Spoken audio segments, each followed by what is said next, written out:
Pembelajaran 1 dalam subtema 2, tema 8.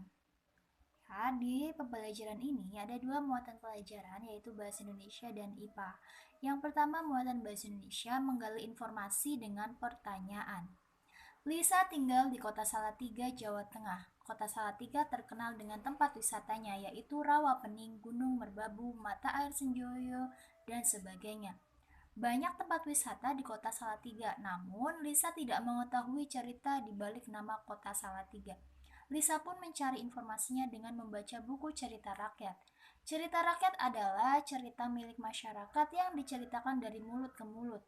Cerita rakyat dikembangkan oleh masyarakat dan diwariskan secara turun-temurun secara lisan.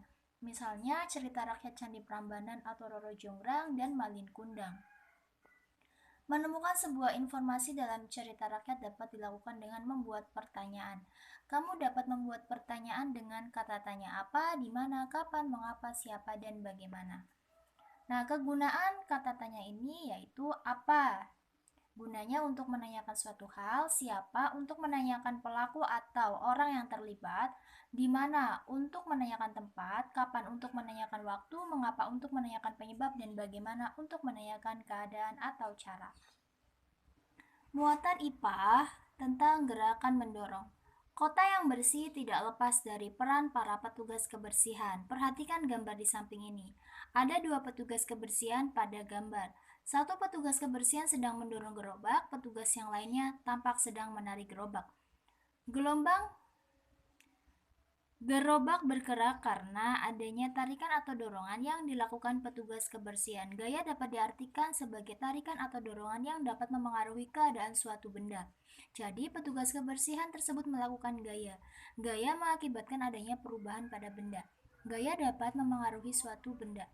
Berikut macam-macam pengaruh gaya terhadap benda. Yang pertama, gaya dapat menggerakkan benda diam.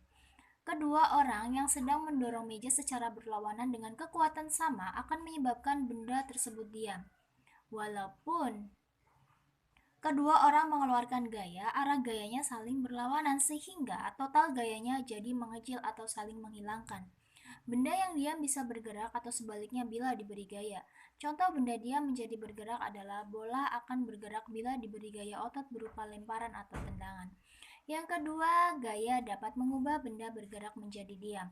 Kedua orang yang mendorong meja secara bersama-sama pada posisi yang searah menyebabkan meja dapat bergeser. Pada saat itulah terjadi gerak yang diakibatkan oleh lebih dari satu gaya. Total gaya pada meja menjadi saling menguatkan sehingga gaya yang dihasilkan menjadi lebih besar. Gaya-gaya yang searah akan memperbesar gaya total. Contohnya, kiper dapat menangkap bola yang sedang melayang akibat tendangan pemain lain. Yang ketiga, gaya dapat memengaruhi kecepatan gerak benda. Pernahkah kamu memperhatikan mobil yang sedang bergerak? Jika kamu amati, kecepatan mobil tersebut tidak akan sama. Kamu bisa melihatnya pada speedometer. Gerak mobil terkadang cepat dan terkadang lambat. Kecepatan mobil dapat berubah-ubah. Saat jalan lengang, pengemudi akan menginjak gasnya. Akibatnya mobil akan melaju kencang, namun saat ada mobil lain di depannya, pengemudi akan menginjak rem. Akibatnya laju mobil akan melambat. Injakan gas dan injakan rem termasuk bentuk gaya. Peristiwa menginjak gas atau rem saat mengendarai mobil menunjukkan bahwa gaya dapat memengaruhi kecepatan gerak benda. Yang keempat, gaya dapat mengubah arah gerak benda. Pada saat kita bersepeda, sepeda dapat dibelokkan arah gerakannya dengan setang. Hal tersebut disebabkan adanya suatu gaya tarik atau gaya otot yang membelokkan setang sepeda. Pada saat kita bermain bola, yang dapat mengubah arah bola adalah tendangan, lemparan, atau pukulan dari pemain. Jadi, pemain memberikan gaya pada bola yang menyebabkan bola tersebut berubah arah. Peristiwa-peristiwa tersebut menunjukkan bahwa gaya dapat mengubah arah gerak benda. Yang kelima, gaya dapat mengubah bentuk benda. Gaya dapat mengubah bentuk benda. Coba kamu amati karet gelang. Tariklah karet gelang itu. Karet gelang yang semula berbentuk lingkaran berubah bentuk saat ditarik. Kayu yang semula berbentuk gelondong bisa dipahat menjadi berbagai bentuk. Ada yang menjadi ukiran meja, ukiran kursi, hiasan dinding, patung, dan sebagainya. Tarikan pada karet gelang dan pahatan pada kayu termasuk bentuk gaya. Dengan demikian, terbukti bahwa gaya dapat mengubah bentuk benda.